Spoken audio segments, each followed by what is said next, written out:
नौ रूप नौ कथाएं के 5वें एपिसोड में मैं आप सबका हार्दिक स्वागत करती हूँ। कल के दिन हमने बात की थी देवी चंद्रघंटा के बाद देवी कूष्मांडा की, और आज के एपिसोड में हम बात करेंगे पांचवी देवी यानी देवी स्कंद माता की।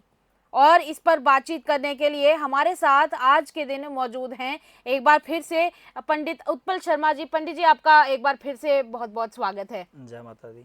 पंडित जी, पहले तो नाम की बात करूंगी मैं कि देवी स्कंद माता।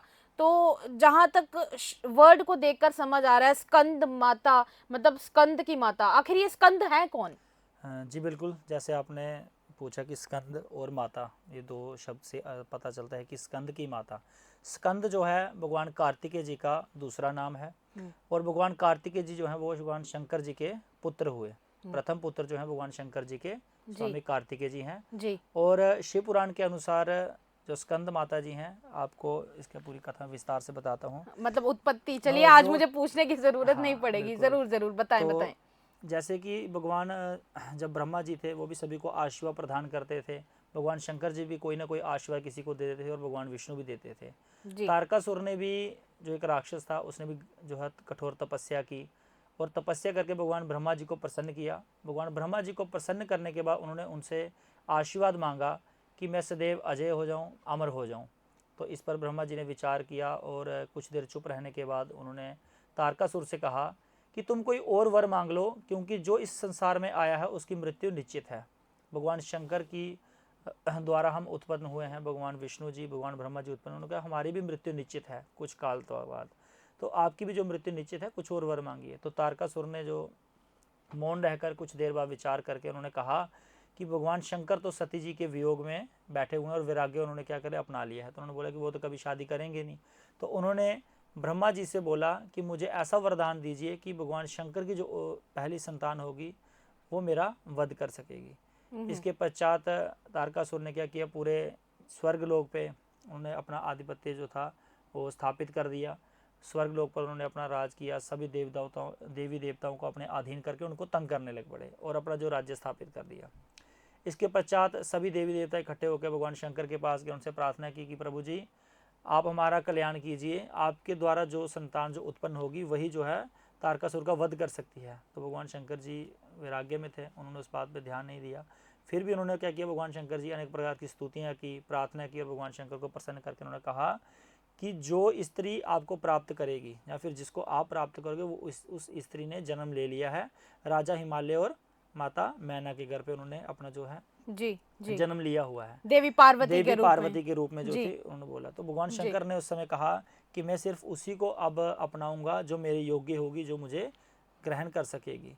तो उसके बाद मैना ने अपने माता पिता से आज्ञा मांगी कि मुझे तपस्या करनी है। भगवान नारद जी को उन्होंने गुरु बनाया। देवी पार्वती ने। देवी पार्वती ने नारद जी। जी के उपदेश पर, नारद जी के कहने पर ही उन्होंने तपस्या शुरू की थी जी। और उन्होंने गहन तपस्या की भगवान शंकर को पाने के लिए। नारद जी को किया, प्रसन्न किया। नारद जी ने जब उनको आशीर्वाद दिया और जब तपस्या का मार्ग बताया, तो तब भगवान शंकर के पास फिर से देवता गए। उन्होंने बोला कि माता पार्वती जो है वो तपस्या कर रही हैं आपको प्राप्त करने के लिए, तो आप जाके उनको दर्शन दीजिए।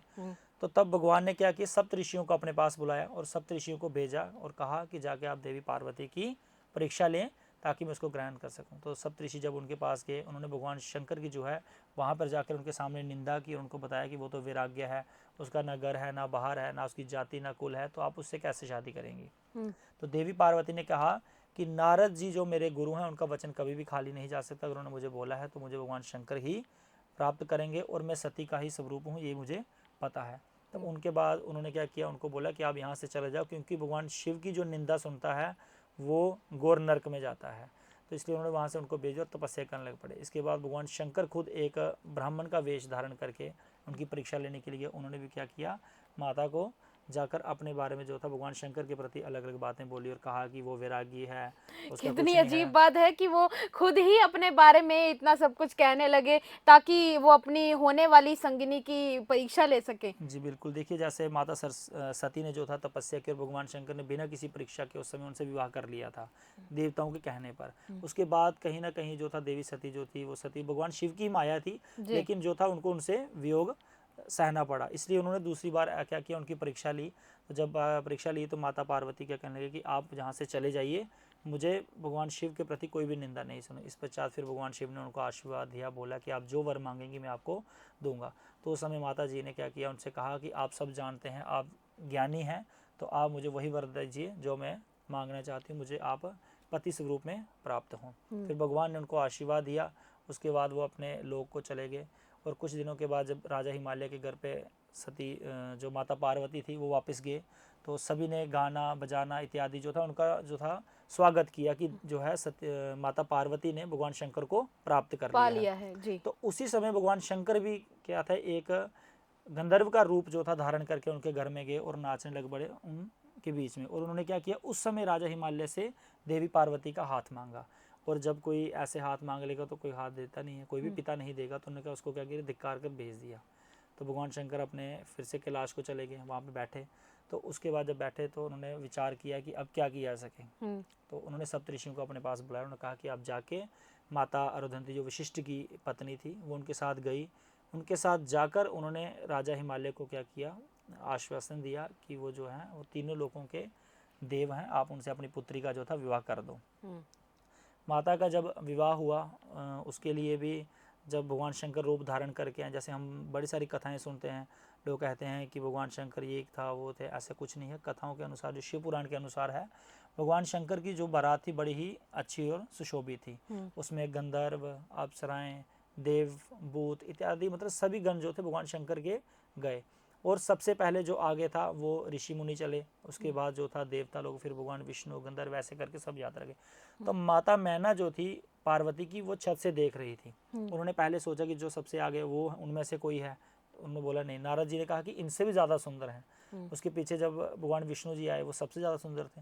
माता मैना ने देखा, उन्होंने सोचा कि अवश्य ये पार्वती का पति होगा। तो क्या हुआ, नारद जी ने कहा नहीं, इनसे भी ज़्यादा सुंदर। और भगवान शंकर जब आए तो उनकी जो जटाएं थी वो लंबी थी। उन्होंने क्या किया, ऐसा रूप धारण किया कि जो व्यक्ति देखकर बोल सकते हैं कि इस वृद्ध के साथ कहाँ शादी हम अपनी पुत्री की करवाएंगे। ऐसे में कहीं वो परीक्षा तो नहीं ले रहे थे उस वक्त? वो इसलिए परीक्षा ले रहे थे क्योंकि जो माता मैना थी उनको अभिमान हो चुका था कि मेरी पुत्री ने शिव को प्राप्त किया है। और भगवान शंकर जो है सदैव गर्व जो है वो किसी को भी अभिमान हो जाए तो उसकी वो अपनी माया से जरूर उसका जो है अभिमान तोड़ते हैं जी। तो उसके बाद पश्चात जब भगवान शंकर जी, तो माता जो मैना थी वो बेहोश हो गई। सप्तऋषियों को जो था वो गलत गलत बोलने लगी कि उन्होंने मेरे साथ गलत किया, मेरे को बोला वो बड़े सुंदर हैं। तो उसके पश्चात फिर से देवता लोग आए, भगवान विष्णु आए, उन्होंने समझाया और भगवान शंकर का जो था उनके साथ विवाह हुआ। कई वर्षों तक विवाह के बाद जो पश्चात था कैलाश में पार्वती के साथ भगवान रहने लगे, गमन करने लगे। उस देवताओं को चिंता होने लगी, भगवान शंकर तो बोल ही गए कि उनका जो कार्य था, तो उस कार्य के लिए उन्होंने क्या किया, भगवान शंकर की स्तुति की। भगवान शंकर की स्तुति करके उन्होंने जाकर क्या किया, उधर जाकर भगवान शंकर से जो था प्रार्थना की कि आप जो है एक उत्तम पुत्र को जन्म दीजिए।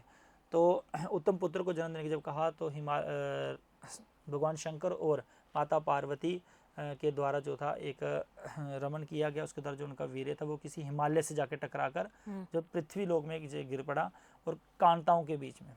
भगवान कार्तिक जो है वो कांताओं ने पाला था। मैं कांता यथार्थ की मतलब तारियां कहा जाता है। नहीं, अर्थात पुष्प हो गए, फूलों जो फूल हो गए, वन में जो इत्यादि मतलब लताएं जैसे हम कह सकते हैं। उनके नाम के बारे में तो कहा जाता है कि उन्हें कार्तिकेय इसलिए कहा जाता है क्योंकि उन्हें कृतिकाओं ने पाला था, कांताओं ने पाला था, जो भगवान शिव पुराण में लिखा हुआ है। कांतियों अर्थात की जो पुष्प की टहनियाँ हो गई, पुष्प हो गए, उनको ही उन्होंने उनका ही दूध इत्यादि पी के जो था अपना जो था जन्म को उसके बाद गर्भवश रहने लगे। फिर भगवान शंकर को जब पता नहीं था इस बात का कि मेरे वीर्य के द्वारा ऐसे कहते मेरा पुत्र उत्पन्न हुआ है, तो उन्होंने क्या किया, जब देवता लोग उनके पास गए फिर उसके बाद उन्होंने सप्तऋषियों और अपने गणों को भेजा कि जाके मेरे पुत्र को ढूंढ के लाओ। फिर उसके बाद उनके पुत्र को ढूंढा गया। ढूंढने के पश्चात कार्तिकेय जी ने उनसे जो था विदा मांगी और अपने पिता के पास गए। जब पिता के पास गए तो उनको जो था सब देवताओं ने आशीर्वाद दिया और कहा कि आप जो है तारकासुर का वध करेंगे। उससे पहले जो था भगवान विष्णु जी, वीरभद्र जी इत्यादि जो था उन्होंने तारकासुर के साथ युद्ध किया, लेकिन वो सब जो थे बारी बारी हार गए।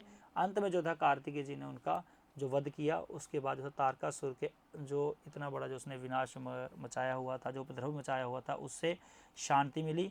उसके बाद जब वो अपने घर को गए तो माता जी ने जो था उनको अपनी गोदी में बिठाकर उनको जो था प्यार से रखा। इसके बाद जो स्कंद माता इसलिए नाम पड़ा। और तारकासुर से जो था पूरे स्वर्ग लोक को बचाया, पृथ्वी लोक को बचाया, पाताल लोक को बचाया।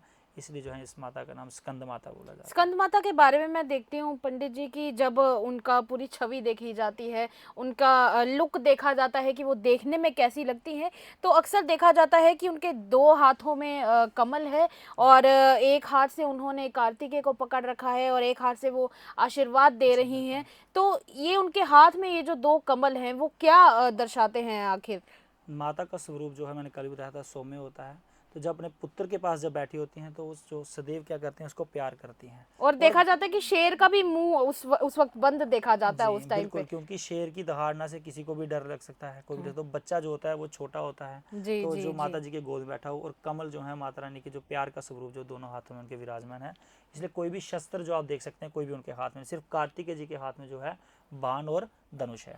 दूसरी तरफ हम देखते हैं कि जिस तरह से उन्होंने कार्तिकेय जी को पकड़ रखा है, कहीं ना कहीं हम ये कह सकते हैं कि वो मातृत्व को दर्शाती हैं और दूसरी तरफ कहीं ना कहीं फर्टिलिटी को दर्शाती हैं। क्या हम ये ऐसा कह सकते हैं? जी बिल्कुल, जैसे हम देख सकते हैं कि माता जी ने अपने पुत्र को जो है हाथ में पकड़ा हुआ है, हम्म।